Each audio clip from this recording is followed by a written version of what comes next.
How's everyone doing? Thank you all for joining us for another episode of Chasing Clarity Health and Fitness Podcast. Today, we have an OG, the man, Eric Helms himself. I think Brandon and I have like idolized and worshiped him enough before we started this podcast that we eventually were like, no shame. We're eventually like, all right, this fanboy moment's got to go on. We just got to move forward. But we're going to talk about a lot of cool different stuff today, from like body fat set point theories to metabolic phenotypes. We're going to go down some new research he's got his hands on that he's been working on as well. But first, I think it's most important we check in and find out how our last week has been, because I know everybody likes to hear what we're up to. So B, what was going on with your last week, my friend? Man, it's been an incredibly productive week on my end, my man. I've been busy not only with new client onboardings and signups, but also with some additional projects and courses I've been working on. And honestly, I'm excited to say that now that August is here, I can finally announce something. And it's the fact that I was asked by one of our previous guests, podcast guest, Alan Aragon, to be a contributor to his Alan Aragon research review. So as the audience knows, and obviously, Jeff, we speak off air.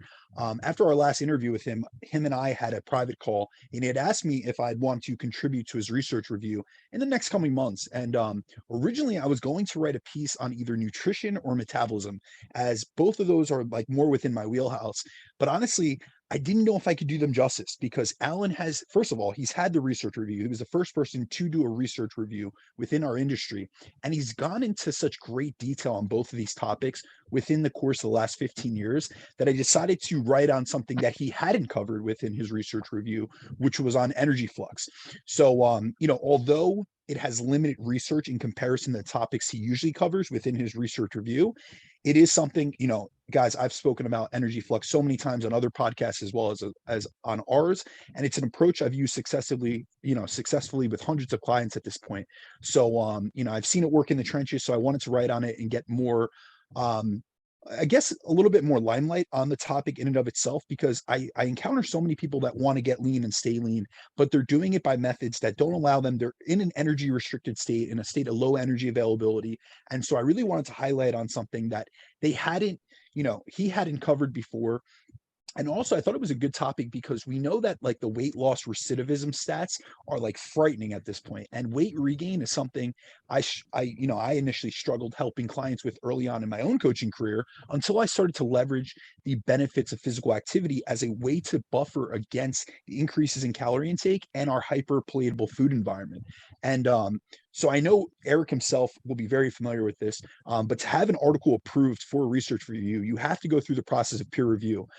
So I had to go through that with Alan. I didn't know if I was going to get through it in time for this month's publication, but I ended up getting I received the headlining article for the August edition. So it just came out yesterday. Everyone in the audience, I would love for you guys to, listen, go read it, contribute to it, let me know some feedback. And even it's only been out 36 hours at this point, but I've already received so much positive feedback regarding it, which is a really great feeling, as I've literally been reading Alan's stuff. And I said this publicly on the podcast when he came on. I've been reading his content, his articles, and even his forum posts since like the bodybuilding.com forum days, dating back to like 06.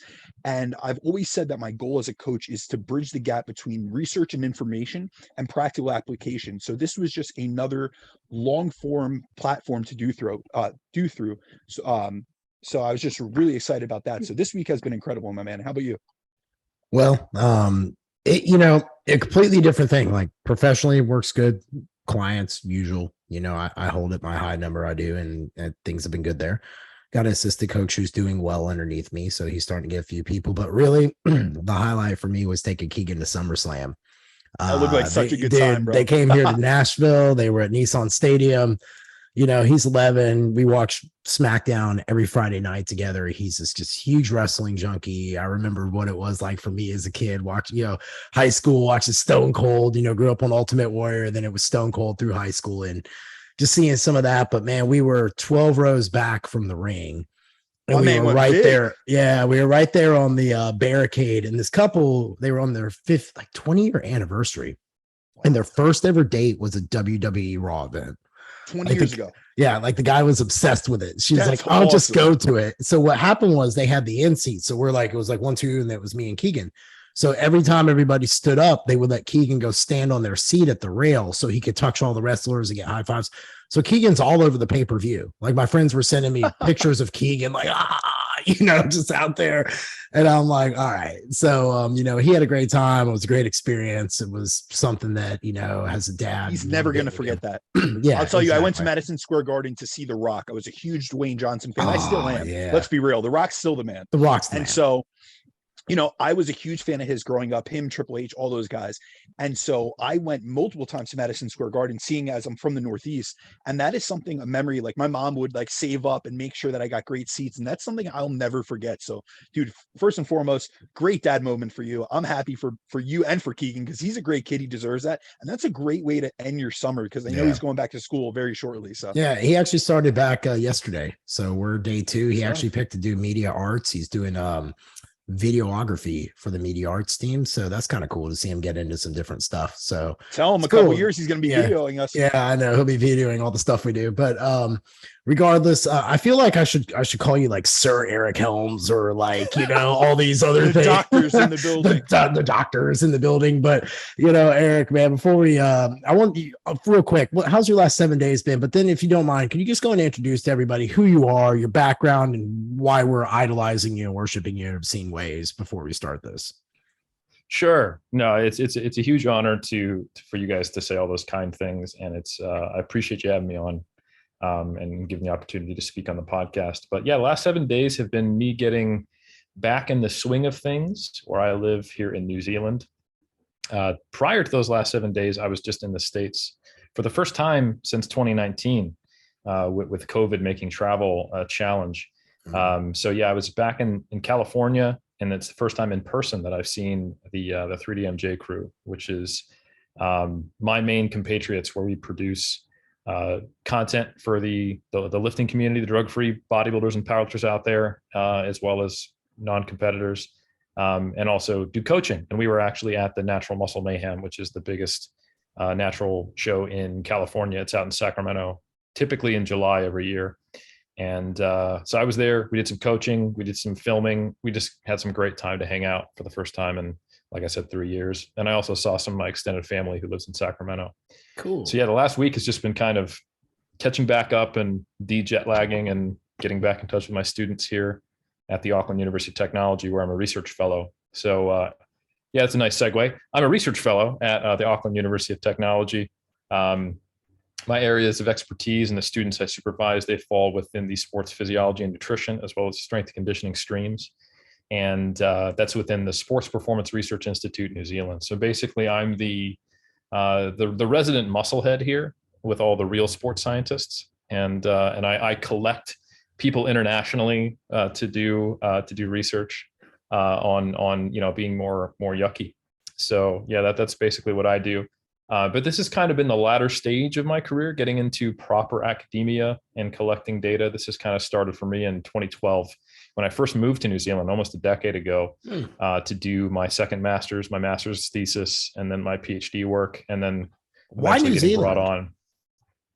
The main reason was AUT. So that's the Auckland University of Technology, where I'm at. And they have a really good reputation in sports science. They're, depending on the year you look at it, they're typically in the top 50 programs for sports science. Oh, okay. And you don't see a lot of sports science that extends all the way to a PhD in the States. Typically, they stop at the master's level, and then the PhD programs are a lot more clinically focused.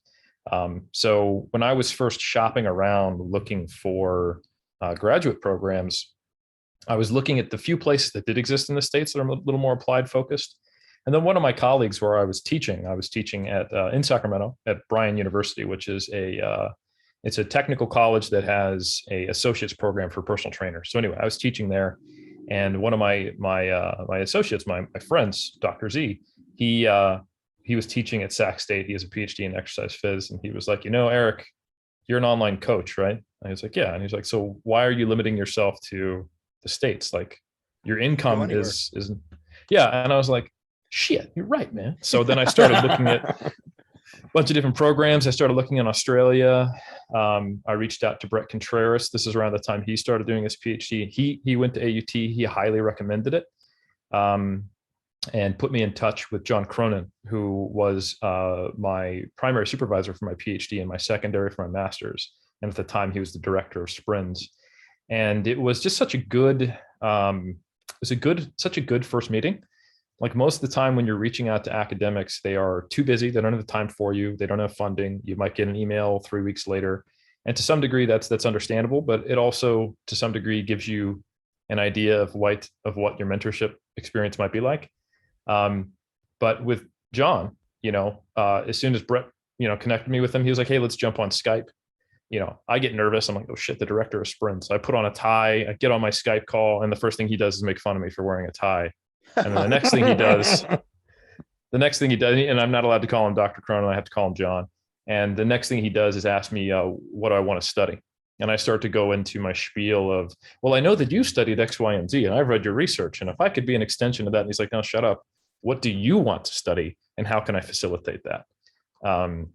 So at that point, I just got tunnel vision. I was like, let me get out here, And when I was looking at the projects that master's and PhD students were doing, some of them were on accommodating resistance. Some of them were on manipulating set and rep schemes to induce hypertrophy. And just a lot of really applied, useful, interesting things. And when I actually got here and did my master's and my PhD, I was sitting next to people who were also strength conditioning coaches for a rugby team or a soccer team while doing their PhD. And I was trying to recreate that, but for strength and physique sport.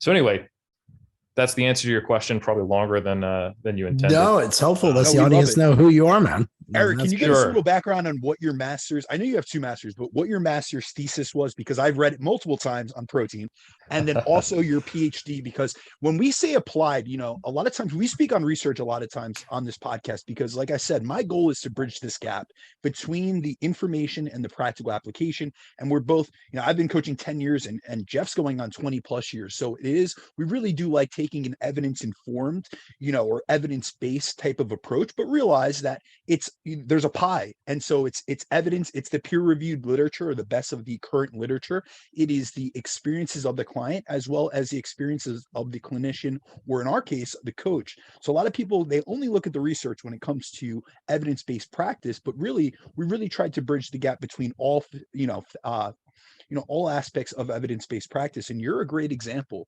of someone that's taken and went into, dove deep into the research and done it himself, and really brought us information.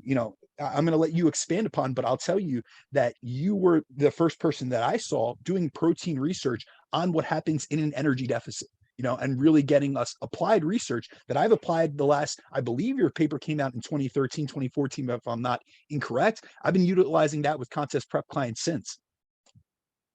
Well, it's awesome to hear that, because that's the whole goal, right? And I agree, it is not evidence-based practice if it's only leveraging that 1/3 of that pie. Delicious pie, by the way, when you eat it properly.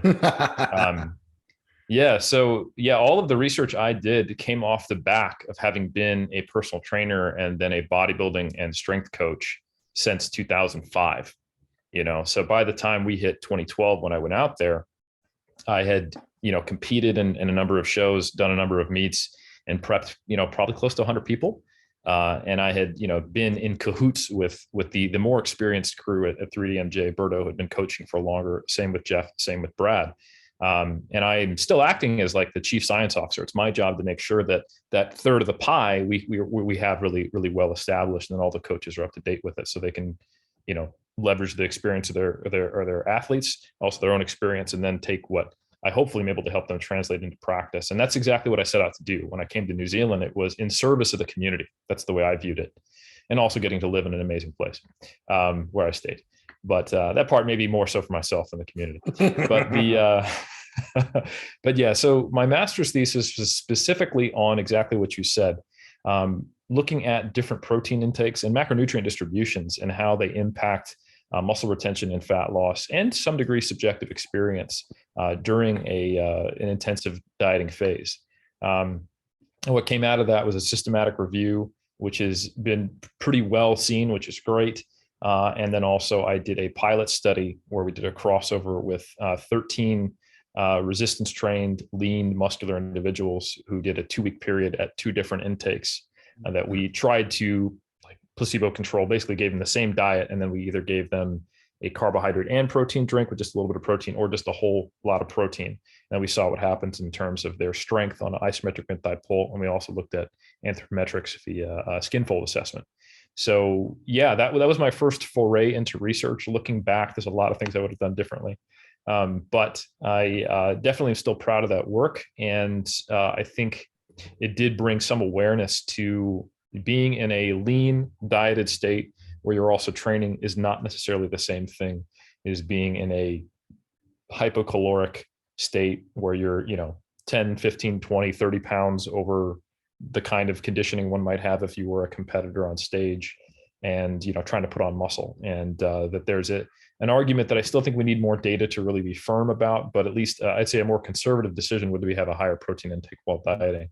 And then my PhD, as someone who equally loves I'm not a monogamist in strength and physique sport, folks. I am You give love to all of them. I love that word use. Yeah, that's the real reason I had to leave the States is because of their oppressive rules for monogamy. I was in love with powerlifting, bodybuilding.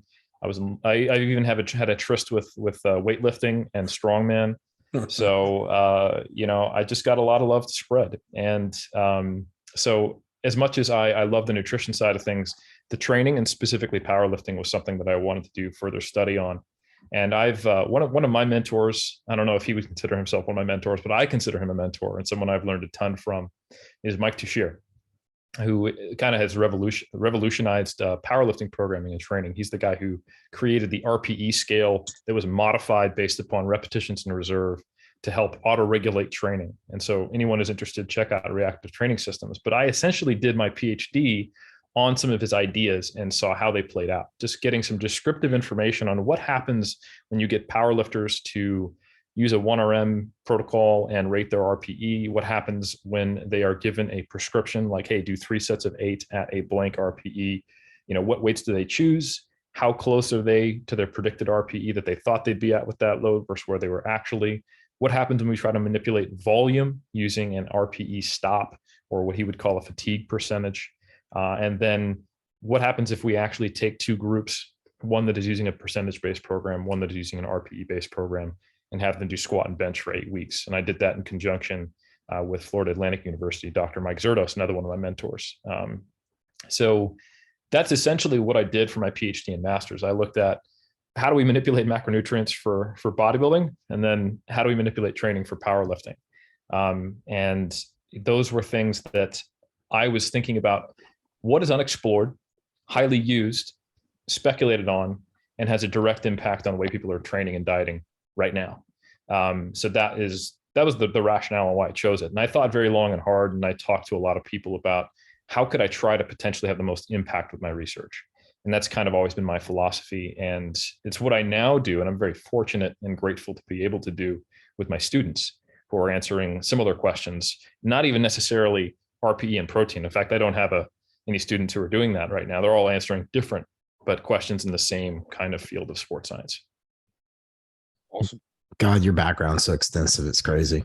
Like, I mean, it's just something We to can do take a in. full show on. I know, like legitimately, I'm like, there's so many things I want to ask now. I'm like, I hope you don't mind coming on more often.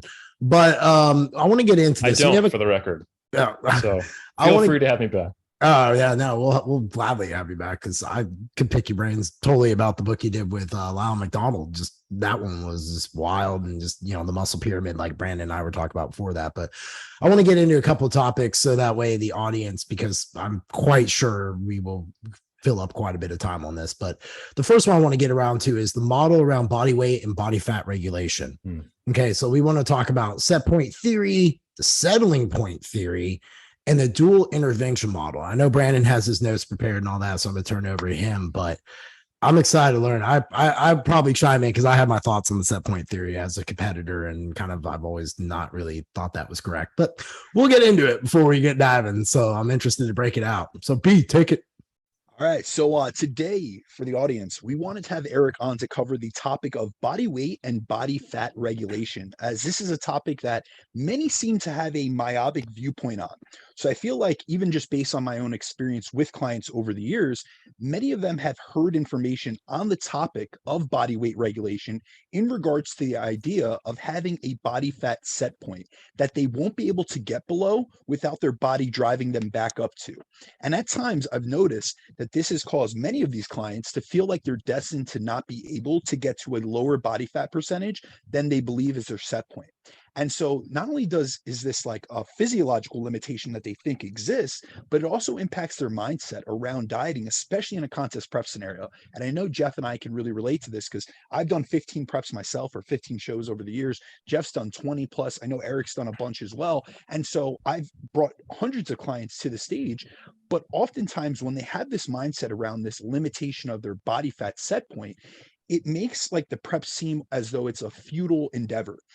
I think it's important to realize and to acknowledge the fact that there's a multitude of factors that influence and predispose us to the level of body fat and body weight we generally carry. And this isn't just about our genetics. So don't think it's just this body fat set point, because it is partially, due to our genetics, but it's also our environment, our lifestyle, our nutritional habits, our training and activity level. And when we add up all these factors together, they will determine the range of body fat and body weight that we can, we fluctuate between, essentially. So it's important to realize this, as so many people tend to focus, especially within our industry, on like just singular variables, or they'll just look at genetics, or they'll just look at metabolic rate. And they look at those sides of the equation, and believe me, they do play a large role, but there's a nature component and there's a nurture component to this. So we are in control of a large percentage of this as well.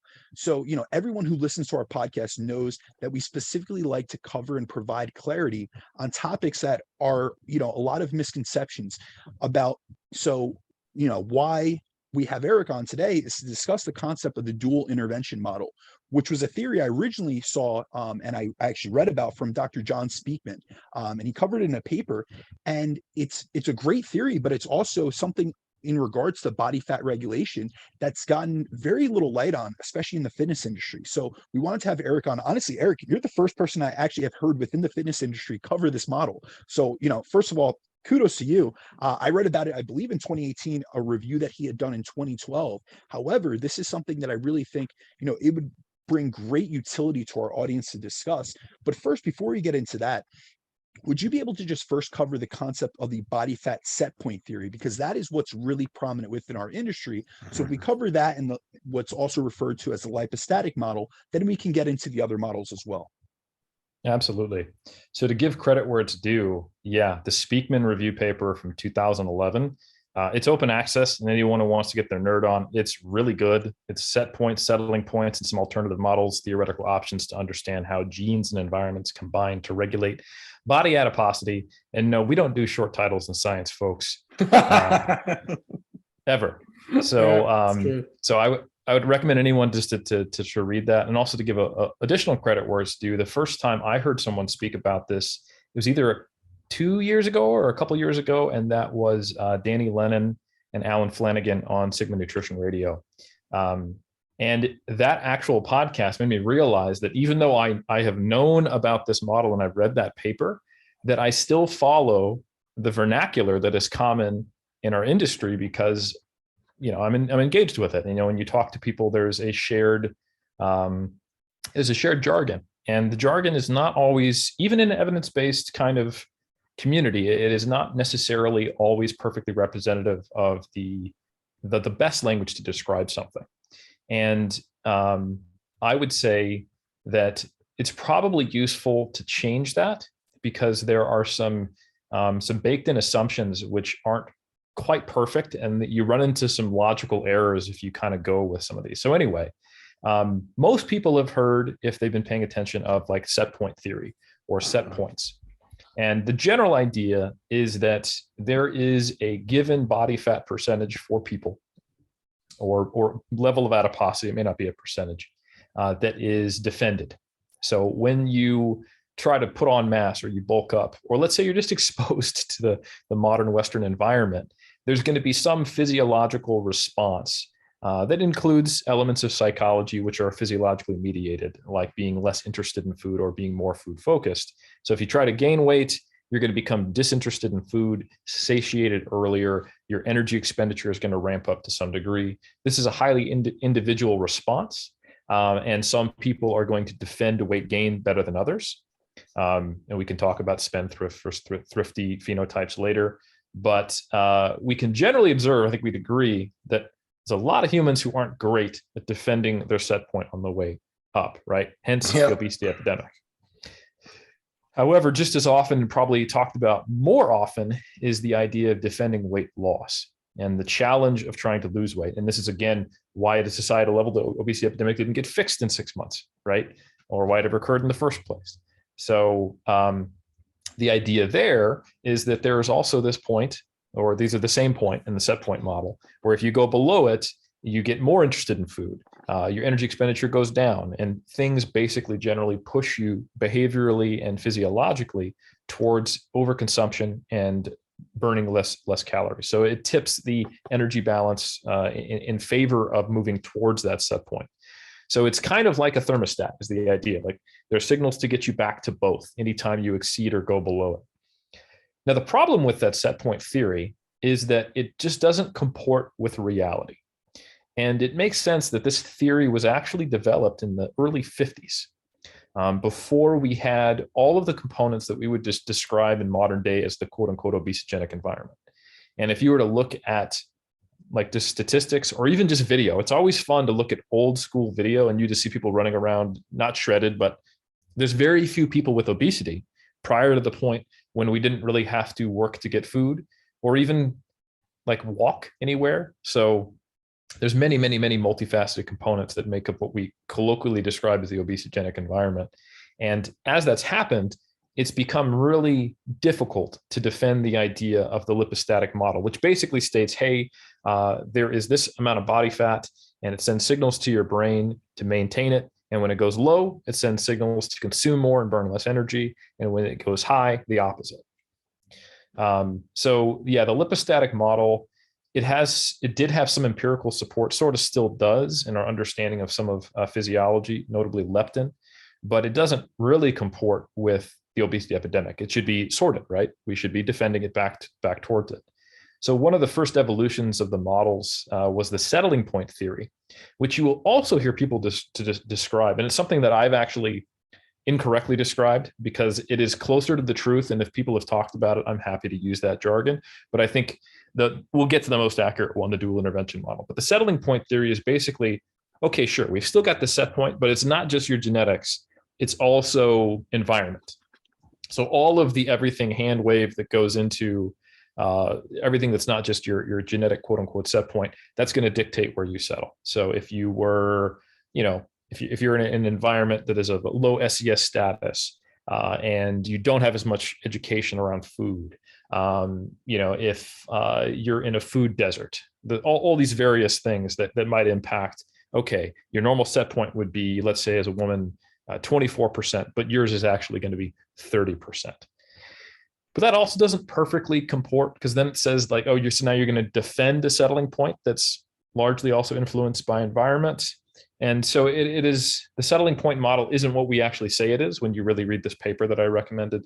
And it also doesn't account for every single variable.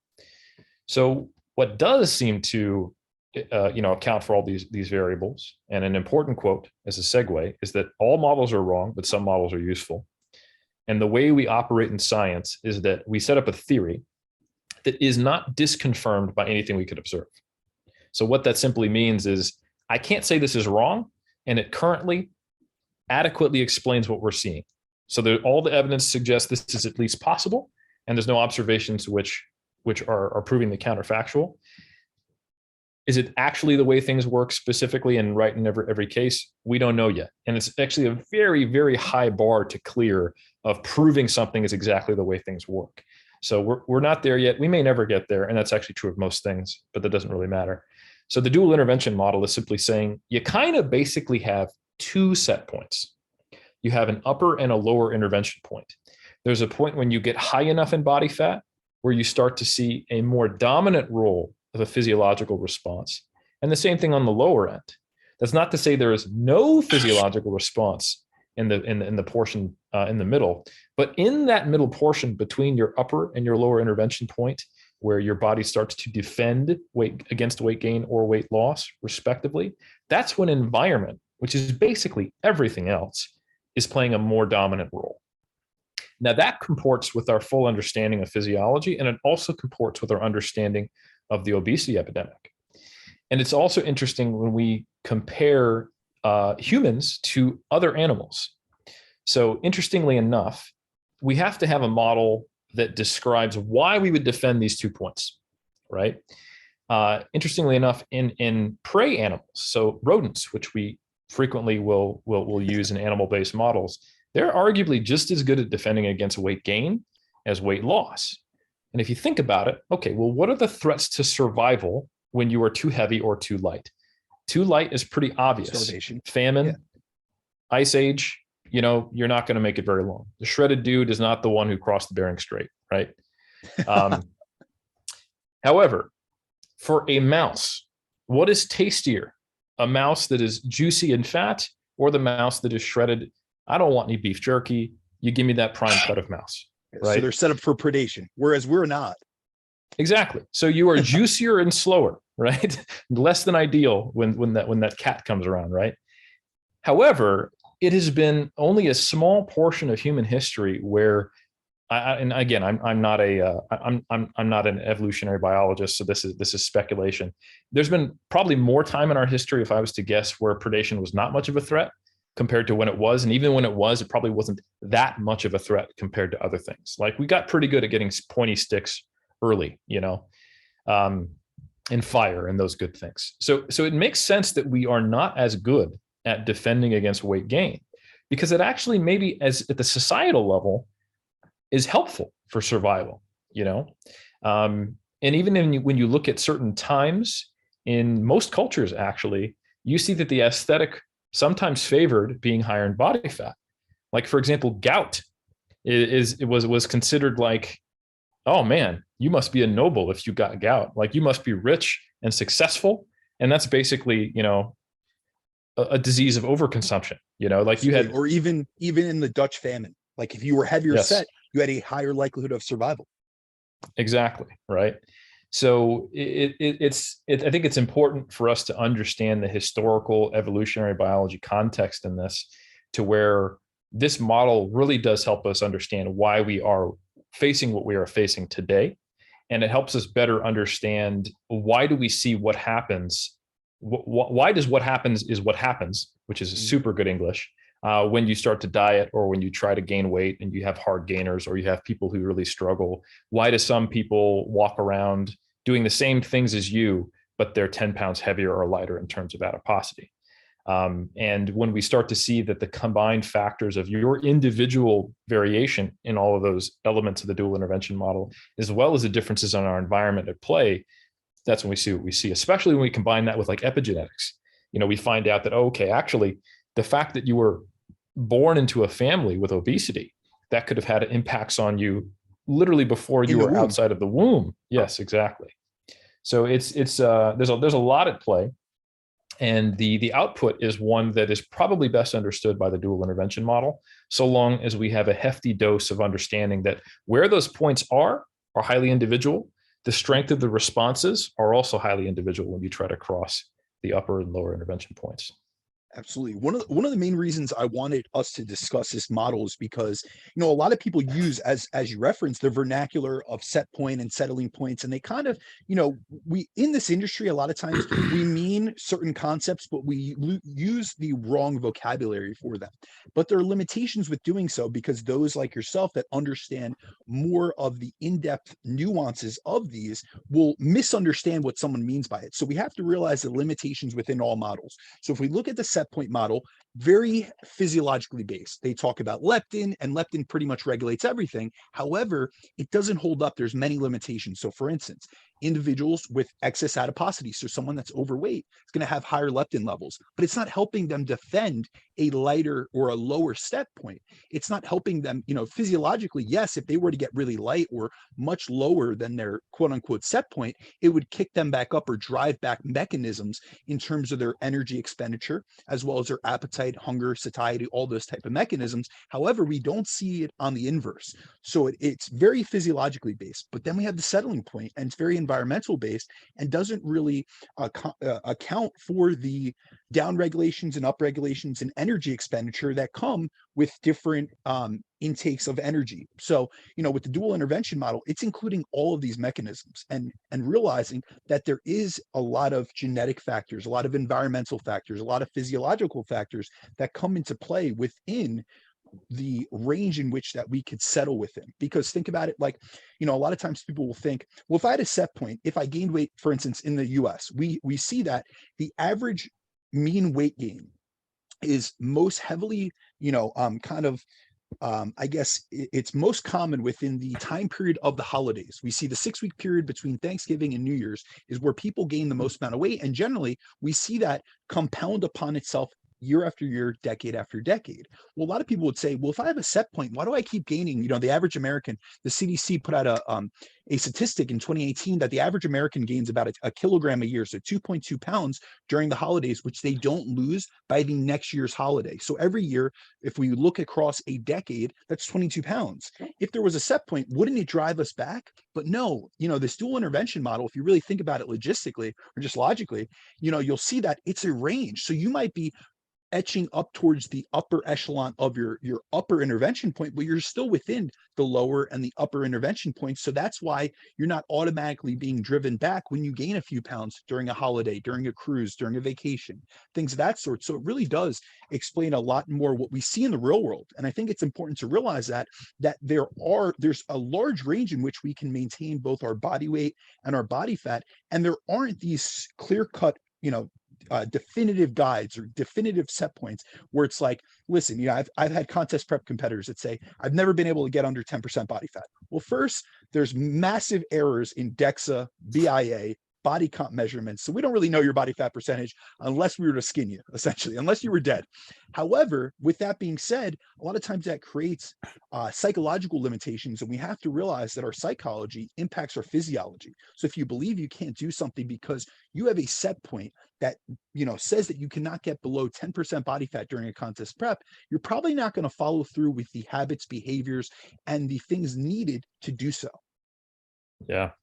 And I think there's some really good points to tack on that. And that's all excellent. I 100% agree with all of it. The kind of the shitty thing about being human, and that we have gotten very, very good at having a really robust lower intervention point, but not so good at the upper intervention point, is while I don't have super, super solid evidence to support this, the indirect evidence kind of suggests you can push the upper one up, but the lower one probably is relatively immutable in the grand scheme. So if we go all the way back to the 50s, we got the lipostatic model, which is essentially the set point model. And the signal there, like you said, is leptin. That's basically adipose tissue talking to the brain. That's real. That's a thing. The largest thing that dictates how much leptin you have circulating is adipose tissue. And when you see proportionate changes cross-sectionally, so if I compare people all the way from lean to people with obesity, you're going to see a very strong correlation between adiposity, how much fat mass they have, and circulating leptin levels. But what doesn't make sense is that as soon as you start dieting, you see a pretty big drop in leptin immediately. And so it's not just the body fat level. There's also acute changes in response to it. Yeah. Another thing to consider is, it's actually, type 2 diabetes is a great way to give people an understanding of this. So if leptin was the signal that was actually preventing us from, or was actually the only signal up and down, what you'd expect is when you would take someone with obesity, they would actually have low levels of leptin. Oh, there's a leptin dysfunction. If leptin just acts as this perfect regulator, it was the executive branch of our set point. That's how it would have to operate. But much like in someone with type 2 diabetes, where they're actually overproducing insulin, but they're insulin resistant, essentially what we're looking at is leptin resistance in the hypothalamus, so that it's not exerting that same effect. And much like you can see a dysregulation of your fat cells and your metabolic function in someone with type 2 diabetes, to where they're no longer responding to insulin the same way, or they have to take insulin to overcompensate. That's probably what we're seeing in people with common forms of obesity, is that the environment has pushed that upper intervention point up, and we're starting to see issues where they've actually gained an increase in the number of fat cells, and now they're more weight resistant. So you might run into a situation where someone's intervention points have shifted towards being a little more obesogenic, which is unfortunate. It makes the whole thing harder, because not only is it very difficult to change certain aspects of your environment, because we are sharing the same society. You can do a lot to change your microenvironment, but you can't do a whole lot to change the broader environment at play. that environment is unfortunately having knock-on effects on your physiology. So they're not independent. And I think that's an important thing to remember with this model, is that the dual intervention model is going to have potentially even different points if we were to go back 100 years in time with people because of that interplay. So yeah, to some degree, there's not much of a prevention of that feed forward mechanism. That is kind of why we've watched the obesity epidemic get a little bit worse and worse and worse over time. So yeah, it's a tough one, but I also agree. I think people shouldn't be fatalistic about this. You absolutely can exceed your intervention points. People die of starvation. It happens, like I always say no one is exempt from starvation. There is no starvation mode, nor is there any metabolic damage. No, if you were to go to, third world countries or POW camps, you wouldn't see the POWs. This is a morbid joke, but it's not like you have these people who are on death's bed like, oh, but I still got a little bit on my abs, like we they're look at the shredded. Minnesota semi-starvation study. These guys are 5% body fat, shredded. You know what I mean? No muscle mass, but they're shredded. It's funny you bring up the World War II concentration camps, because I love history, and like I've read a lot of history books, and when they talk about it, like I remember one book, it was this Welsh fighter, and he was captured and put into a Japanese camp, and they eventually got to the point they would look at each other's rice bowls and start fights, because they'd be like, I think you have one more grain of rice than me. Like they would get so fixated on the rice. Yeah. And it was just really interesting. So I find it cool that you brought up that point. It's true. Yeah, so there were a number of individuals in the Minnesota semi-starvation study who actually became chefs afterwards. Absolutely. So that's cool. Yeah, the psychology is so influenced by your physiology to the point where, at the time, with the DSM guidelines that existed, I don't even know if they necessarily had DSM guidelines in the 40s, but there was a point not too long ago where the individuals in the Minnesota semi-starvation study would have qualified as having anorexia. Well, they had a reanalysis of them later on, like 50 years predating. Yes. And a lot of them didn't have still the same symptoms of an eating disorder, but a lot of them, if, when they did look at them from a psychological perspective, they did have long lasting food issues as a result of the conditions they were in. Correct. So it's just a very important thing to understand. Like someone might have, and there's huge genetic components to anorexia, which I want to say. But the point is that if your environment can play such an important role that indeed it can prompt something that might be close to disordered eating or an eating disorder in some cases. So I don't want to overstate that, but yeah, like in a career change. There was one individual in that study who cut off their own finger to try to get out of the study, because this was an era where it wasn't the same study ethics, like nowadays, if you say I want out of the study, didn't really care. No, they were literally on a military base under guard and had the buddy system to make sure they wouldn't cheat on their diets. And they had forced treadmill walks every day. Nowadays, if you say, I don't want to be in this study anymore, they go, okay, great. Thanks for your time. I've done it many times. So it was a different era in the late 40s. And it was to some degree in exchange for the fact that they said, hey, I'm a conscious objector, so I don't get to be in the draft. And they go, okay, well, you're doing this. And it's not necessarily an opt-out option, or you should have been in World War II. So anyway, very, very different era. And one of the side benefits of that very different era is we understand some things that we wouldn't otherwise. So anyway, yeah, the fact is you absolutely can get below your intervention points, but there is a cost of business. So you can have shitty things happen on a diet when you're between intervention points, right? We've all, like, a crash diet feels terrible, even if you're well above your lower intervention point. That's why they're crash diets and we don't recommend them. A crash diet that then takes you below your lower intervention point is brutal. The conversations I have with people who come from a more traditional old school bodybuilding approach, where they lose 30 pounds in 8 to 12 weeks. And I tell them, oh yeah, I diet for 24, sometimes 30 weeks if I have to get in shape. You can see their brains flexing and being ready to explode. The idea of I have to go about it the same way. Yeah, I have to triple the suffering that I normally do. That's I can't do that. No one should do that. That should be illegal, is the kind of response you get. But there's a big difference between having a non-restrictive diet that only puts you in a 300, 400 calorie deficit on average for that time period, versus immediately getting into a 1,500 calorie deficit, doing cardio every day, and only eating off of a list that can fit on half a page in terms of the food you're allowed, both in the psychological and physiological effects. And you will typically see a lot of the same effects from large amounts of energy restriction that you'll see from getting below your lower intervention point. And that's because they have very similar effects on the hypothalamus, which is kind of the big picture regulator of this whole thing. Like I said, leptin will drop if you cut your calories, and leptin will stay low if you're low in body fat. And so that's in fasting trials. You know what I mean? They've fasted women for 3 to 5 days, and they see a 50% or more drop in leptin. So it is about short-term energy availability. There's so many factors. It's not just about body fat levels.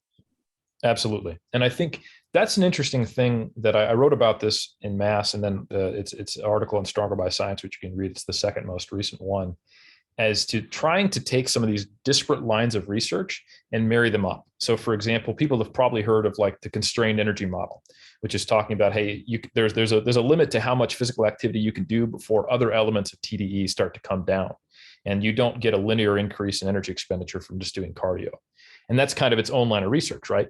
Then you've got the adaptive thermogenesis or metabolic adaptation research, which is just purely looking at, okay, if we put you in a deficit and you lose weight, what does your body do, irrespective of where we think your set point is or whatever.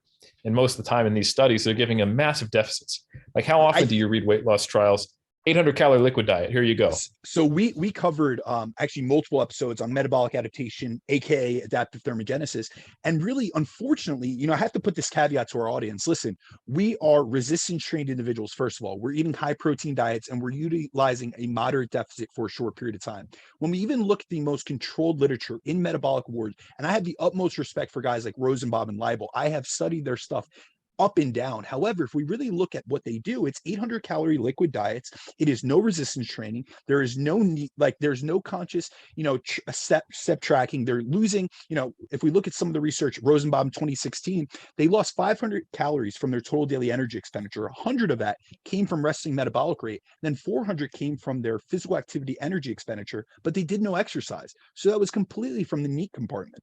But these people aren't on high protein diets. They don't have a great macronutrient split. They aren't moderating any of the other variables, stress, sleep, any of those things. So we see the most drastic down regulations in energy expenditure. And then we have some people that we always talk about this on the podcast. Sometimes people will extrapolate the research and they'll say, listen, if you go into an energy deficit, you're going to suffer from this. Yes, on average, we see between a 10 to 15% reduction in total daily energy expenditure. However, these are almost like the worst case scenarios. Whereas if we contrast that with Bill Campbell's research, we very rarely see a very large magnitude, or if we even look at bodybuilding case studies, if we look at, there's multiple case studies where they have lost substantial, you know, reductions in their total daily energy expenditure or their metabolic rate. But there's other case studies like Lachlan Mitchell had done a study where they hardly lost anything from the resting metabolic rate and they retained all their lean body mass because they were utilizing a high protein diet. They were resistance training regularly, high volume training. They were doing everything right. And so they didn't suffer as many of the ramifications. And these are guys getting to 4 to 5% body fat as compared to, and that's, you know, we wanted to, and we're going to definitely have to do an episode where we can compare and contrast lifestyle clients getting lean, because we do see in some research, there's actually a meta-analysis just recently that showed that those with obesity that go into an energy deficit and lose body fat actually see an increase in testosterone values. Whereas anytime we cover adaptive thermogenesis, all people talk about is down regulations and hormone production.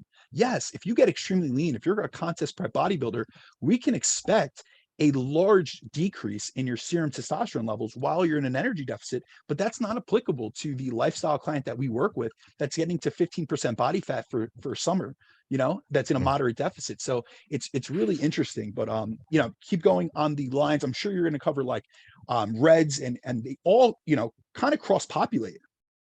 Absolutely. So yeah, the interesting thing, so there's the constrained energy model. We have adaptive thermogenesis. We have set points and settling points. There's some crosstalk between those lines of research, some of the same researchers, but not 100% in line. And then there's also the more recent line of research that came out in the 90s, which is actually what you were alluding to when you started with female athlete triad research. A lot of great work by Ann Lukes and others, and then some follow-up by Burke and colleagues. And that has morphed into female athlete triad has now morphed into low energy availability and REDS, which is not that female athlete triad is gone by any means. It's still very important because there are But it unique applies to males as well. Exactly. But you can get the male equivalent. And the thing that causes it in both people is the same thing, low energy availability.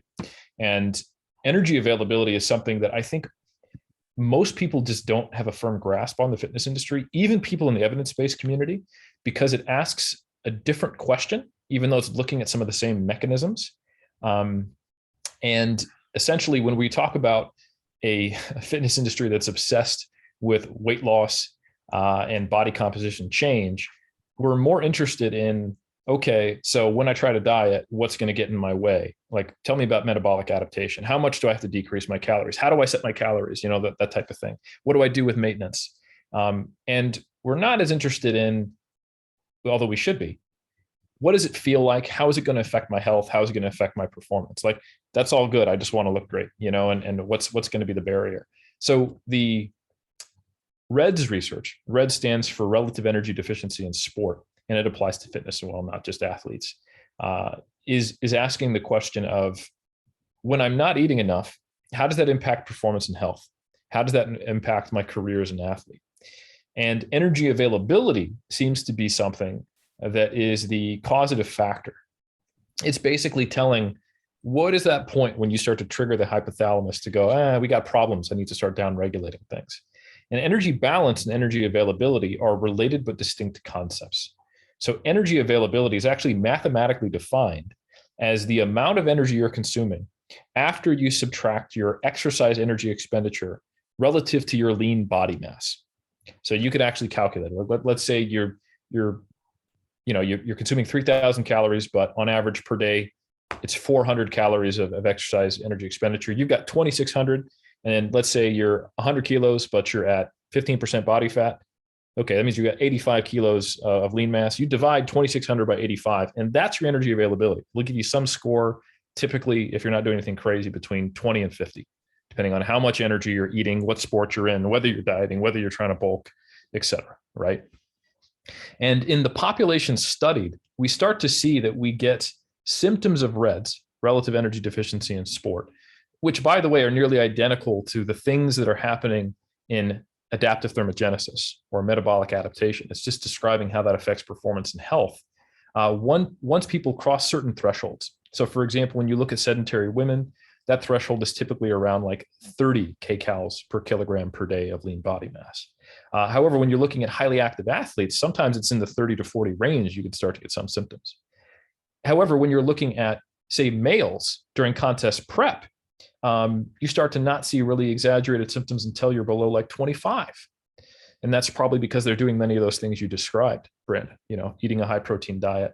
And also it seems like men are probably a little better at handling lower energy availability, which makes sense. We don't have to carry a child to term. We don't have to produce breast milk to feed Also another have life, right? Much lower essential levels of body fat. Even if we just look at it from a body composition perspective, men on average have about 10% more lean body mass, and give or take 10 to 12% less, body fat or fat Exactly. mass. And for the same reason, right? So those sex differences are important, but they're also often superseded by individual differences. So there are some women and some men who have a higher threshold for when energy availability becomes an issue. That can also interact with whether they are what I described earlier as a thrifty or spendthrift phenotype, which means how much do we start to see a reduction in total daily energy expenditure in response to a deficit? And again, doesn't necessarily mean it's coming from metabolic rate. That's why I like adaptive thermogenesis. I think it doesn't make people think of that necessarily. It's your total energy expenditure, probably a reduction in NEAT. Some people, they see that reduction real quick, and only some of that's accounted for. Only some of that is something you can account for. Some of that's subconscious. So, there's some unlucky individuals, and I think I am accounted in them, that when they start to diet, you start to see reductions in energy expenditure that even when you say track your step count and make sure it's the same, doesn't account for it, right? I don't necessarily think I've lost lean body mass immediately, 2 weeks into my diet or a week into my diet, to where I would expect my basal metabolic rate to be going down. I don't think if I was to do blood testing that my thyroid hormones would have dropped and plummeted or anything like that. But so Eric, I'm right in the same, regards with you. We often speak about it on the show. I've competed many times over the years and been in stage condition around 205, and my calories get down to 1700 to 1800, and I have an extremely adaptive metabolism. And just so the audience knows, we're speaking on the concepts of metabolic phenotypes, and we generally can see these being broken up, as Eric alluded to, into two categories. So we have our thrifty metabolism and our spendthrift metabolism. And essentially, the difference between the two is that those with a thrifty phenotype are pretty much more resistant to weight loss. So that's what Eric and I, can really relate to. So during times of underfeeding, like if we're in a prep or we're in a deficit, we're going to downregulate our energy expenditure more and adapt harder. And that's essentially like a survival mechanism to resist weight loss. Whereas during periods of overfeeding, such as when we go into a calorie surplus, we're going to be more likely to store those extra nutrients. So I'm sure, Eric, you've noticed, like, you probably can't bulk on enormous amounts of calories. Whereas, on the other hand, when we have these spendthrift phenotypes, they're pretty much the opposite. So these individuals, they don't adapt, they don't downregulate as quickly during a deficit. So they tend to lose weight more easily. And then during periods of overfeeding, you could overfeed them, galore, and their energy expenditure upregulates. So they're very similar to what we see in Levine's research, where there are certain individuals that hardly gained any weight at all. And it was in 1,000-calorie surplus for an 8-week extended period of time, where everything was meticulously tracked. And so this is those people that they would an consider themselves intended a hard 1,000-calorie surplus. Yes, intended. Yeah. But so those are the hard gainers that we speak of. So we have to realize that these, we always talk about on the podcast, metabolisms are adaptive and reactive, and it's to what we feed ourselves, to what our lifestyles are like, to the food quality, to the energy density, all these multiple variables that can influence, exactly what we maintain. Yeah, well said. So essentially what you've got is you've got all these different mechanisms at play, all potentially impacting the hypothalamus, which then sends signals, which makes things harder or easier, right? And very rarely easier. Just basically degrees of harder is what I should probably say. So you've got your metabolic phenotype, and then you've got the energy availability when you start to have issues. Those obviously are going to interact. If you're someone whose energy expenditure drops to some degree, no matter what you do when you diet, it's impossible to get into a deficit without also seeing your energy availability drop down potentially below a threshold for you. So for example, if you're someone who you drop your calories by 500, TDE stays the same and only goes down when you lose weight, because therefore you're moving less mass, you can diet a large percentage of the way down to a lower and lower body fat. Exactly, without being in a status of low energy availability. While as someone else, they might be 5 weeks into their diet and they're starting to encroach upon that lower threshold, not of their intervention point, but their energy availability threshold, where they start to get symptoms of REDS, right? They start to get adaptive thermogenesis going on. So it becomes basically a double whammy. So the people who have a lower intervention point and also have a metabolic phenotype where they are able to keep a relatively constant total daily energy expenditure, at least for their body weight, they're the ones who are probably going to have an easier time getting lean, and they might be able to stay leaner. But you can have half of that, like think about it. If you had a higher intervention point, but you didn't have a thrifty, phenotype, right? There's no reason that can't happen. In fact, the old school ideas of ectomorph, endomorph, mesomorph that are taken out of context, like, well, what happens if an endomorph and an ectomorph have a kid? What do you become? An endo-ecto. So that's to why. Go off of that, Eric, let's talk about that, because you and I are both examples of individuals that have been able to get really lean with, a thrifty metabolic phenotype, with an adaptive metabolism. And I think really, if we could take and just transition the conversation into, because I don't want this to be fatalistic. Often I love covering research. However, I also like to speak on the limitations of it, as I know you do as well, and also the applicability of it. But also, let's look at some of the influences, some of the variables and factors that influence what body fat level we can maintain between our upper and lower intervention points. So for example, my best example, because I've had to modulate this within myself or monitor it, is one of the biggest, factors that I think of centers around our nutrition choices. And especially when it comes to like palatability and the processing of our food. So if we even look at, a recent study done by Kevin Hall, which examined the differences between body weight and calorie intake when they had subjects either eat a fully processed diet versus an unprocessed whole foods based diet, within this study, they did a crossover, and I'm sure you're familiar with it, where they split them up into two groups. And essentially they had one group go 2 weeks on a completely processed foods diet. And then they put them on 2 weeks of an unprocessed food diet and vice versa. And what was interesting was these diets were completely matched in terms of their calories, their protein, their fats, their carbohydrates. I think even their fiber was accounted for. So the only difference within this study was their level of processing. So this is going to show an independent variable. What does food processing do on someone's caloric intake and their ability to regulate their appetite and satiety? And within that, I believe it was they saw when they were in the processed food condition. So these are the same individuals that were put in 2 weeks of each condition. When they were in the processed food condition, I believe it was 500 calories or more per day that they consumed. Now, within that, they gained multiple pounds. However, when those same individuals, transitioned over into the unprocessed whole foods diet, so that it was just a different level of processing, they lost a kilogram. So this shows like the impact that just your food selection can have on your ability to be within your intervention points. And so, this is one, factor that we could monitor, that we could manipulate to be able to stay at a lower intervention point if we do want to stay at a lower body fat percentage. Yeah, there are so many things to modify. And I like to actually start with a very different environment.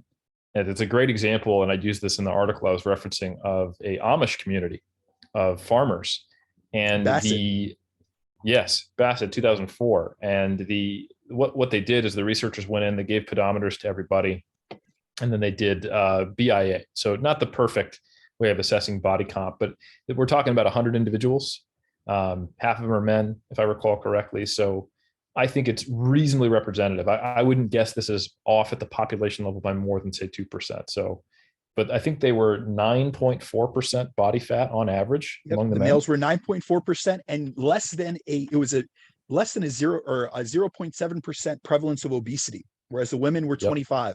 I've done me and Jeff have done presentations at something called the Physique Education Collective, and I did it on Energy Flux. So this is one of my go-to studies, my man. You're all over it. Yeah. So this is a great example of the obesity epidemic is the convergence of many facets, because a few of them are still present in the Amish community. They have high energy density foods that they eat. There is some degree of processing. This is a post-agricultural, but pre-industrial society. So this is kind of saying to the hardcore paleo argument, like, listen, they're post-agricultural. Like, we don't need to go and be cavemen to get this sorted. It's just a few things that need to change. So I think they were, and correct me if I'm wrong, it sounds like you're very familiar with the study, but I think they were clocking like 18,000 steps per day. Yep. So 20,000 throughout the week, and then 10,000 on Sunday, which is their day of rest. So you're exactly on point as always, Eric. 18,000 for the men, 15,000 for the females.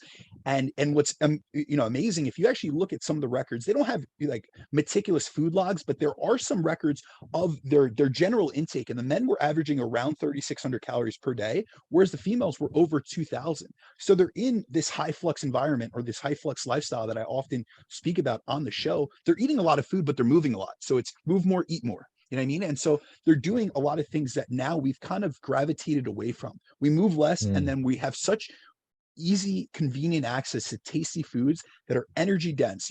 Our energy density is through the roof. Our eating rate is, if we look at the eating rates, even in the Kevin Hall study, the eating rates between groups, it was substantially higher in the processed food group. So think about it. If we are to get, regular appetite, satiety, and appetite regulation from these hormones that come from eating, if you're eating at twice the speed, you're going to get more calories in before those mechanisms kick in. And that's even been further delineated. We've got research now showing that harder foods, like hard foods, are things. Yeah. So the more mushy a food is, or the better mouthfeel, if you will, the more that will predict, energy intake. So, You know, I yeah, have seen that with apples compared to applesauce, and I believe like oranges versus orange juice. yeah. That's So you say, interesting though. like, you ever had, like there's this protein bar that I get here, and some of the flavors they have a different consistency. The others are like easy to crunch through. And I found myself eating like, literally, we're talking like 100-calorie bar, you know, and it's one of the flavors that's really like rock hard, like a caramel. And I was just like, you know, I'm through 2/3 of it. Like, I don't even want to finish this. It's so hard to eat 100 calories, you know? Eric, you know, my So example for that is, have you ever had, I mean, when you were in the States, you obviously had it, but Greek yogurt as compared to like Go-Gurt. When you have regular Yoplait yogurt, I could go through a million of the light and fit ones. yeah, I can slam those left and right. But if I have a nice portion of Greek yogurt, because of that solid consistency, it's really filling. And we even see that yeah. honestly in the research. You've covered this by Naharudin and colleagues, and they had done Mhm. research where they looked at a sludge that had basically 0 calories compared to a calorie containing sludge. And because they induce a satiety effect, they both had the same performance benefits when eaten pre-workout. So it's amazing, like some of these different mechanisms. It's the texture of And we'll foods. talk about It's that later. no, absolutely. So no, just a couple more points, maybe going over, you know, I know that you're big into, and as am I, and Jeff as well, maybe exercise's role on modulating or modifying the intervention points that we stay between, because we know that exercise, and I'm going to let you go into this more, but exercise doesn't just have the benefit of energy expenditure. There's the appetite regulation effect. So maybe if you could expand upon that a little bit further. Absolutely. So there's a collection of things we can do to make the most out of that less regulated zone between our intervention, lower and upper intervention points. We can hang out towards the bottom, and I think that Amish community is a great example, at least in the men. Real quickly for the women listening, you're probably like, well, what was the body fat percentage of the women? It was actually higher, like 25%, and that is maybe 5, 6, 7% higher than what you'd expect to be if we had the same effect in men. Notably, though, I don't think that says, oh shit, doesn't work for women. Amish women on average have 7 children. So just that's an important thing to consider, that there are some other factors that are probably leading them to spend more of their life at a higher body fat percentage. So they also had 4,000 less steps, but I don't think that was it. I think it's some of these other cultural factors. An average of 7. So just Dear to put Lord, that out God there. bless.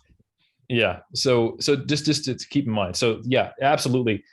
People like to talk about high flux, and I think sometimes they just focus on energy, like the energy balance equation. I think the most important thing with being in a high flux state is that when you are inactive, when you are sedentary, that is an independent signal that can dysregulate hunger.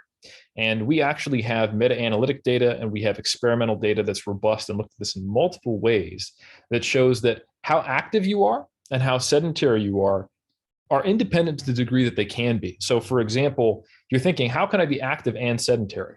Well, I'm active and sedentary. I lift weights 5 days a week for roughly an hour to hour and a half. But really, when you think about it, that's only 6 to 10 hours a week. There's a lot of other hours in the week. And what am I doing? I'm sitting with my back against the couch, talking to these beautiful people on my butt, right? So as a researcher, We appreciate it. online coach, and it's my pleasure. I actually am very sedentary outside of when I'm training. So that's not uncommon. In fact, it's getting more and more common in the fitness world, where people who love training are also living and having jobs and doing what they do, which is increasingly easier to do while sedentary. And we notice that when sedentary time increases cross-sectionally, you even see athletes with higher body fat percentages. That's been observed in some studies. When we see individuals who are in the highest sedentary category, they have a higher all-cause mortality, even if they're also concurrently in the highest activity level. Of course, that's better than being high sedentary and low activity, but they're to some degree independent signals. Eric, with the And we athletes, also can you see, expand on that a little bit? Because Sure. I think sometimes they'll, you know, the audience will hear, oh, well, the athletes had higher body fat levels, but maybe they're not training as much. But I believe you've covered this before, where there's some independent factors at play. Correct. Yeah. So there was a survey of athletes that looked at screen time, total sedentary activity, and it was all outside of training, but in the same cohorts of athletes. So you could take 2 national level sprinters who both train 20 hours a week, and the one that has more screen time, that has more total sedentary time, their beta coefficient in this multiple regression, the likelihood that they're going to be at a higher body fat is higher the more sedentary they are, which really goes to show, like, yes, absolutely. If you're training a ton, like 30 hours a week or more, there's just not time for you to actually be sedentary. but that doesn't apply to the majority of people, right? Most of us, even in a high training environment, like I'm trying to think like Olympic lifters, 15 hours a week, 20 hours a week, no one is lifting weights more than that. That's just, and they shouldn't be, to be honest, right? So all of this time spent outside of the gym matters as well, even for athletes, even for people lifting weights, even people who are paying attention to their nutrition. And one of the factors that's likely at play here is what's called the J-shaped curve of appetite and body weight and regulation.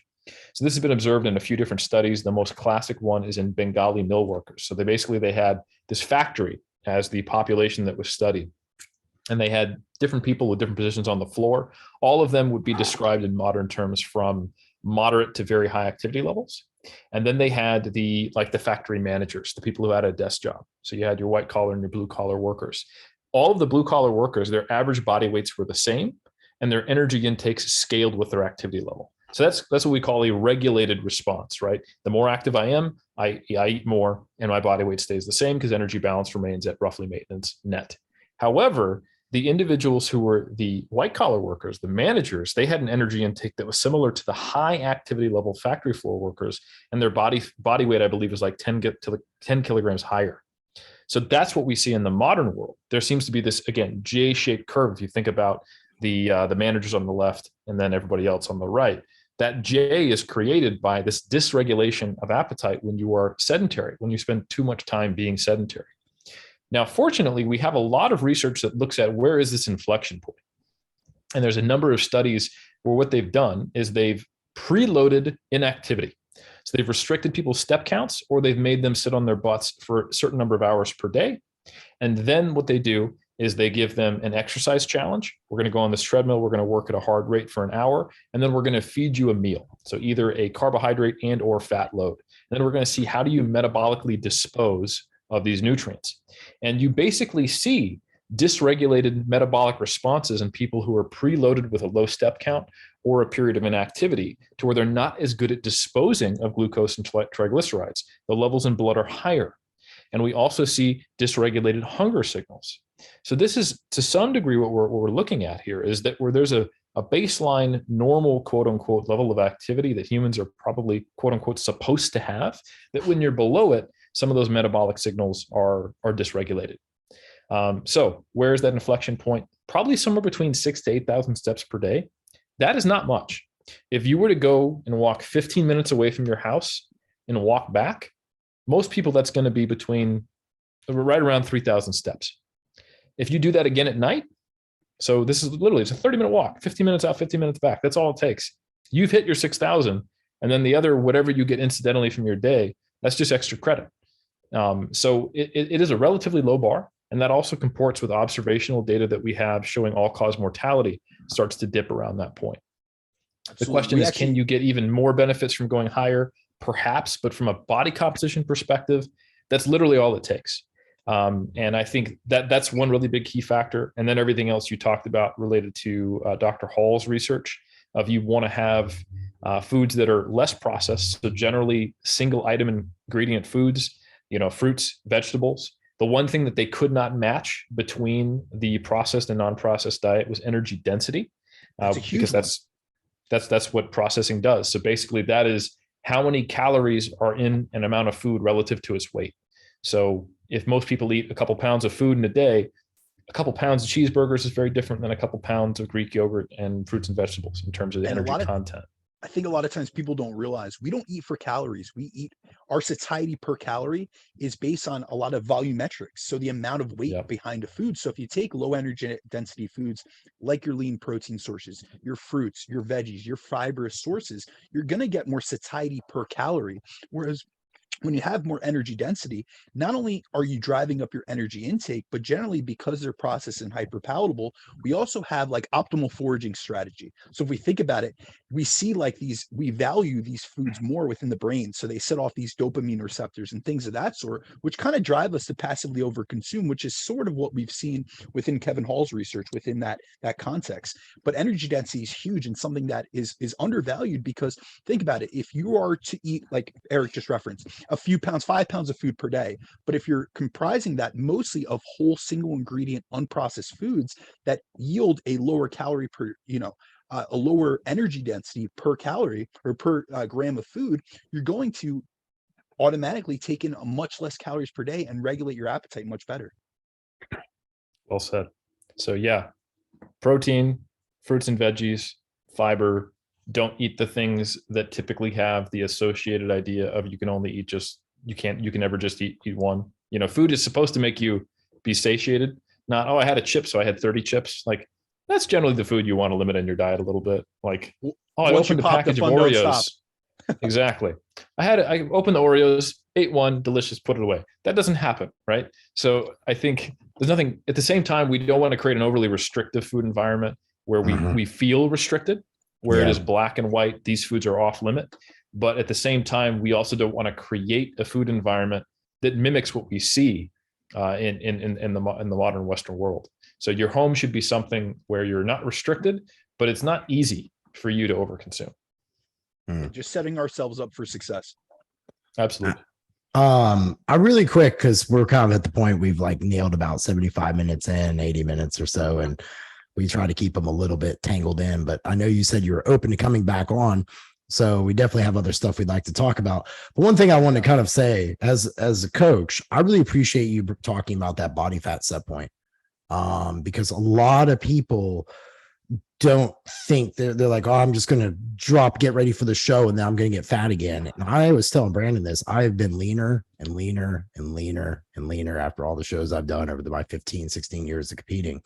And a lot of it's just a mental point. So every time I see a coach say the body fat set point's a real thing, I'm kind of like, put my finger on my nose, and I'm just kind of like, I'm just going to hold my breath. Habits, not say much. It's habits, behaviors, environment. There's so many factors that come into play, and we can't just myopically look at just physiology or just genetics or just a set point in and of itself. We have to think about, what are our habits and behaviors? How do they impact what body composition we can, attain and sustain? Yep. Now, the last two things I want to touch on real quick before we allow you to go back to life in New Zealand and then go back to life here in the US. Besides you owe me an autograph of your book one day, which whenever you're back in the States, I'll have to like get that from you. Hunt you down. Hunt you down. The lean bulking study, that one we'd like to know a little bit about. Like, you were a part of it. I know Brandon had mentioned that in the notes. And then there was another one that we had talked about off air, which was the meta-analysis on carbohydrates. So if you kind of want to bring the audience and us up to date on those last two to round it out, we'd appreciate it. Let me just allude to the lean bulking study, because I don't know, Eric, if you guys have continued working on that, but this was just something that I had heard you speak on years ago. It was something that was going to be in collaboration with, I believe, Dr. Brad Dieter, and Legion Athletics was going to sponsor it. It was looking at different rates of gain. Did you guys ever end up doing that study or getting anything going?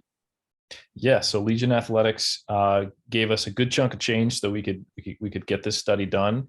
Myself, James Krieger, as well as Brad Dieter, and then a lot of my students here at AUT. We got all that funding sorted, everything set up, and we started collecting data in 2019.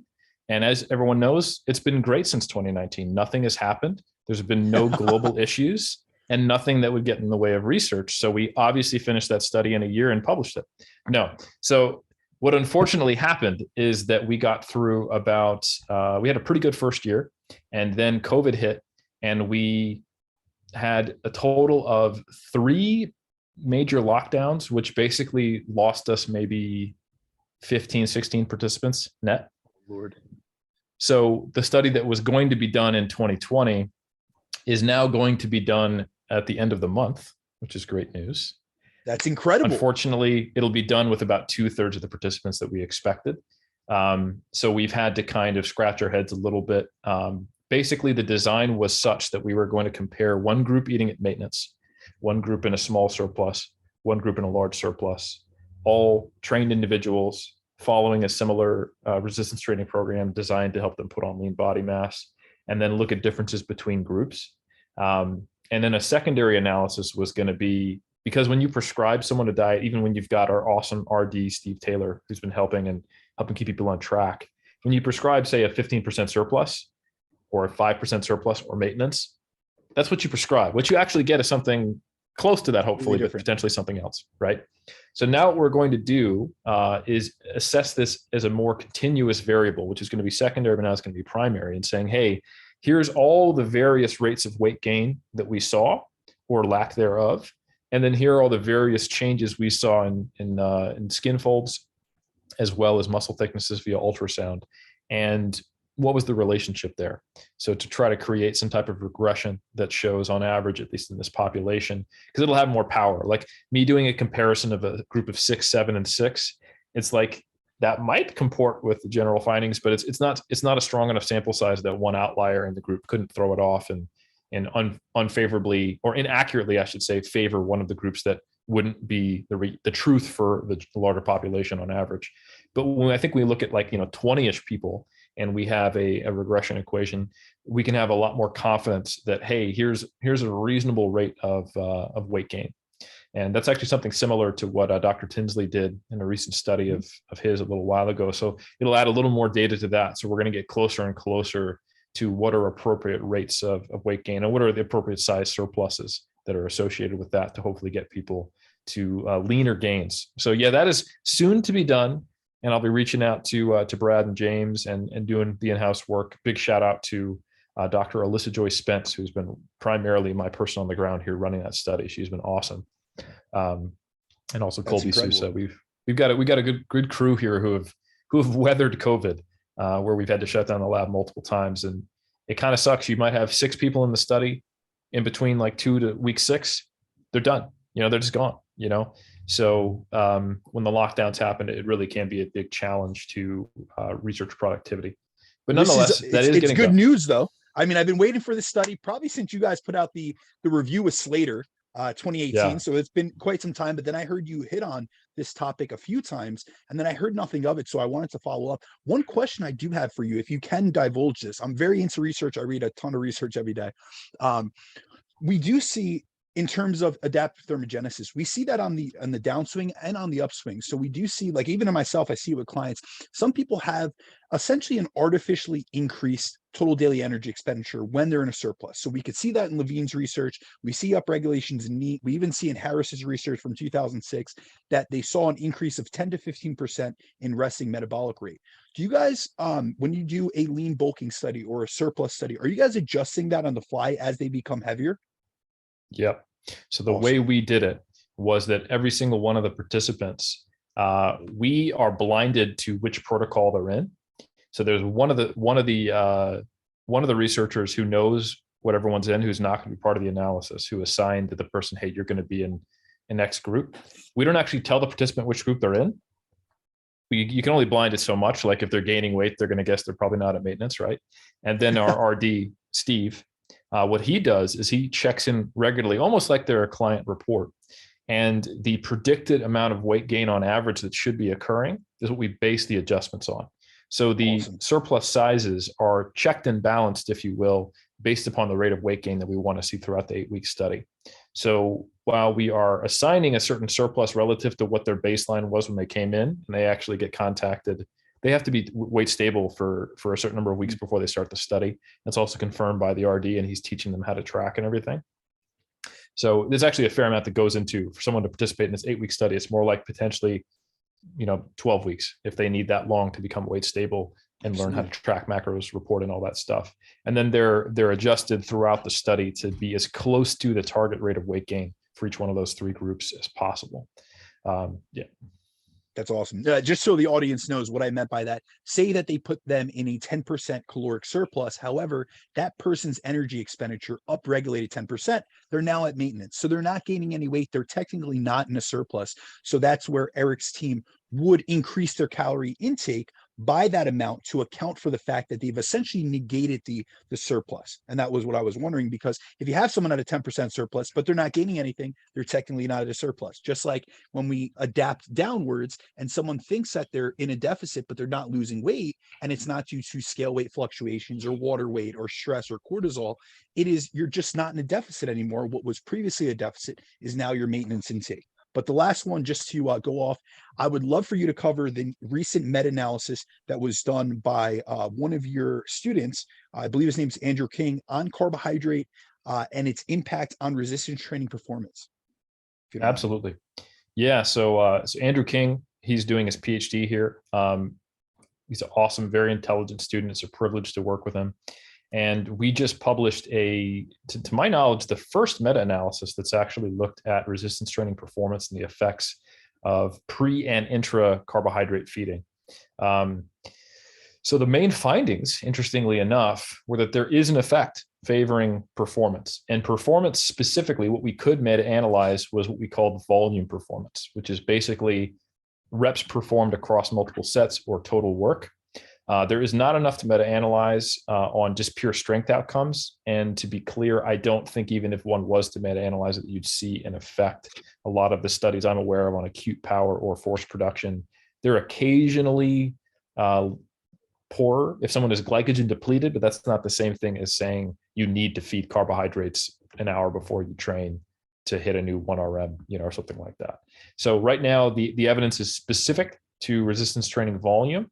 And also, we did a number of sub-analyses as well as a meta-regression. So a sub-analysis and a meta-analysis is when you look at only a certain subset of the studies in the meta-analysis that meet certain criteria, and you break them down into different categories. A meta-regression is kind of like a correlation between two variables in one study, but it's actually correlating all the variables in all of the studies to try to understand if there's a dose response or some type of predictive relationship meta across all of them. And for anyone who's not familiar, a meta-analysis is looking at all the studies on a given topic, pooling their results, and trying to get an idea of what the broad literature finds, rather than trying to kind of qualitatively pick your way through the studies and make your best guess in that manner, which is actually what Henselman's and colleagues just recently did. They did a systematic review without meta-analysis on this topic, and they had similar conclusions. We were just able to provide some quantitative data to it. So the most interesting thing we found, in addition to just there overall being an effect, and it was actually moderate, is that it seems to be moderated by how long was the fasting period before you trained and had carbohydrate. So fasting periods longer than 8 hours are making it more likely to have a larger effect of consuming carbohydrate before training. Like if someone was training in the morning. Exactly. So a fasting period is any time spent not eating. So if you had, dinner at 6 p.m., you had a little snack at 8, you went to bed at 10, you get up and you decide you want to go to the gym at 6 a.m. Well, you might be a little worse off than if you'd say ate breakfast at 6 a.m. and then trained at 7 or 8. And that breakfast included carbohydrate. Another thing we found was that the higher the volume of training, so the more total number of sets, also was a moderator for whether the likelihood of you'd see a positive effect from feeding. So the more volume you do, the more likelihood that carbohydrate intake will matter. And I think that's one of the more interesting findings. Actually, both of them are relatively interesting, because up to just maybe last year, I was of the opinion that for most resistance training that people would do in say bodybuilding or powerlifting, probably just the presence of hunger was what was impeding performance, and you simply just needed to blunt satiety by having something, but the composition didn't really matter. And that goes directly to that study you mentioned earlier by Naharudin, who did a series of 3 studies. First study, water versus breakfast. Breakfast beat out water. They did more volume on squats and bench. Second study, they had a placebo sludge with gross, right? It's basically just artificial sweetener content versus it's artificial sweetener sludge versus sugar sludge, and both of them beat out water, suggesting that, if you got something in your tummy, you're good. And the final study compared a liquid carbohydrate versus a sludge carbohydrate, and the sludge carbohydrate did better. So they basically isolated the mechanism to satiety, and they indeed did test satiety. However, important note is that in each one of these protocols, they used the same exact training, and that was 4 sets of squat, 4 sets of bench. They were in and out of there in 40 minutes, including warm-up times. So these are what I would describe as a really big effect on that. It's a relatively low volume protocol. Like if I go to a bodybuilding workout, 18 sets wouldn't be an odd day when you think about it. It's not crazy high volume. It's not crazy low. It depends on, the type of paradigm we're talking about. Also, if you're utilizing a full body program, more muscles being activated and utilize, higher energy expenditure within that session itself. They're training just their chest, just their legs, but it's very isolated in terms of 4 sets and 4 sets. Really not something that would be externally, the external validity is limited. Yeah, there's not much metabolic depletion of those Mhm. local musculature, right, in either the chest or the legs. And that's also something that we didn't do a specific analysis for, but that we noticed in the meta-analysis was that the studies that had lower body training with those larger muscle groups, they more often found a positive effect from a carbohydrate feeding than the studies that were purely upper body. Those rarely found that effect. So this indicates that, yes, when you're doing moderate to low resistance training volumes, it may be just that. You need to make sure you're not going in hungry, because that can actually potentially have a central effect. I don't think it's a psychological effect based upon that last study that Naharudin did. You could think it was just placebo from that second study, where the placebo breakfast and the actual breakfast both beat out water. But now, without the with both groups getting the expectancy, here's liquid carbs, here's solid carbs or mushy carbs, but a more satiating carb source. When that outperforms the liquid, that makes you think, oh, this is actually some type of central effect mediated by hunger signals in the presence of hunger. That's interesting. It is interesting, yeah. But that may only apply when you're talking about low to moderate volumes. When you start to see the meta-regression results we had, the effects of lower body favoring carbohydrate feeding more often and longer fast periods, not all of those variables have much to do with satiety. If you go into a workout after the same amount of time spent since you ate and you decide to do squats versus bench press, I'm not sure that you're going to be ravenously hungry in only the squat protocol, So yeah, I think it indicates that, sure, when you're not doing a ton of metabolically stressful, almost similar to endurance training type training, you're not going to depend as much on the actual substrate utilization, glycogen levels, blood glucose levels. But when you're doing high volume training for large muscle groups, after a long fasting period where you might be a little more glycogen depleted, then it might matter. And it might be important to make sure that you have some amount of carbohydrate. Interestingly enough, I will say we did not find an effect of the carbohydrate dose in the meta-regression. So I would say that the question of, well, how much carbohydrate should I have? It's probably less important. If you look at the amount studied, probably anywhere in the range of like 30 to 100 grams would probably be fine. For that's most perfect, of the type though. of training we do. Think about a contest prep. I've had often, and there is a placebo effect behind carbohydrates. We do see that, but I'd have a contest prep bodybuilder, and I'm like, listen, if you're training early in the morning, I want you to have some carbohydrates, but let's make it a piece of fruit if you're going in and you're someone that doesn't digest nutrients well, a pre-workout meal. And so a small dose, or we have those individuals, and I'm sure you've worked with clients like that they feel like they have a huge carbohydrate feeding, but they don't have the calorie budget to work with. And if they eat all their carbs early in the day, then they're suffering from hunger and satiety issues later on, whereas we could have just spread that out more evenly throughout the course of the day to manage appetite better. So this is honestly great information, that it doesn't need to be this massive bolus dose like we see sometimes recommended, where it's 1 gram per kilogram pre-workout.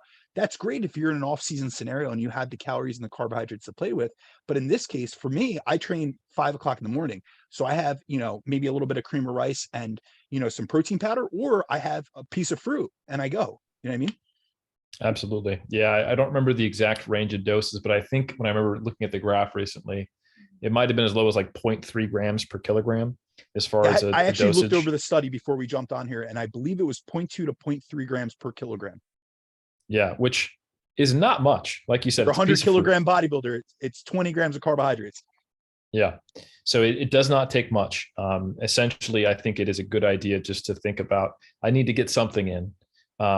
And the studies that were included covered everything from eating it 2 hours prior to intra workout. And that didn't seem to be like, we didn't notice any big differences there. About a third of the studies were pre, about 2/3 were intra. So I'm certainly not advocating like you need to have intra workout nutrition, but I don't think the timing beforehand or the dosage matters quite as much as people might think, but more so just the presence of it being there and having something.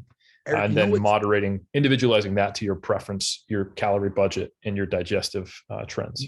You know what's interesting? I did look at Menno Henselman's review, and it is different because it is a systematic review as compared to a meta-analysis in and of itself.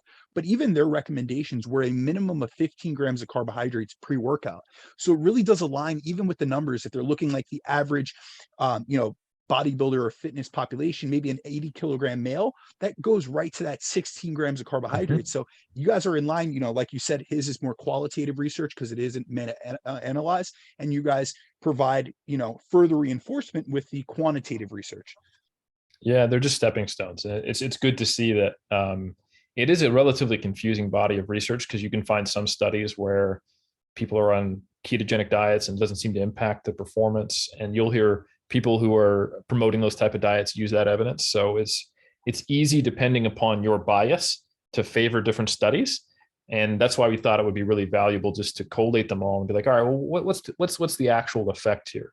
And it helps to understand, when we know these moderators, we know it can be something that might be metabolically influenced, or something that's just regulated by the hunger and satiety signals, why we see these disparities and the different lengths of fasting. Like, you might not need to do anything if you train at 4 p.m. and you have 4 meals a day. Like, you're already going to be in the postprandial state. It just doesn't matter. Yes, exactly. So those people are going to have different anecdotes than the people who train first thing in the morning, than the people who do IF, than the people who do low volume protocols, the people who do full body. So that's why we get all this crosstalk in the anecdotal space. But I think hopefully this meta-analysis helps us understand why there are those divergent experiences. Absolutely. Jeff, did you have anything else, my friend? As always, I just enjoy everything that's Eric, man. I listen to his podcast all the time. I find his voice very soothing when I'm like in the shower, stretching, times of drive when I need to just relax. So this was a very relaxing, just easy episode for me to just take him in and have my man crush. But Eric, no, it's all seriousness, dude. Like I said, I really want to give you a moment to let the audience know where to find you. Let the audience know how to get a hold of you, how they can support you, because I know the researcher life and all that stuff is probably wild out there with all the hours you work and everything else in between. So where can our audience get a hold of you and everything like that? Do you have anything cool coming up that you might want to announce that they might be able to partake in? Well, first, let me just say big thanks to you both for having me on. I do appreciate it, and it is an honor. And probably the best place to find me and all the stuff that I kind of orbit is 3dmusclejourney.com. That is the number 3, the letter D, and musclejourney.com. From there, you can find links to my books, to monthly applications in strength sports, the blog, the podcast, the other podcast that maybe you're referring to, Iron Culture, with myself and Omar Isuf, where we talk about things more broadly in the lifting space.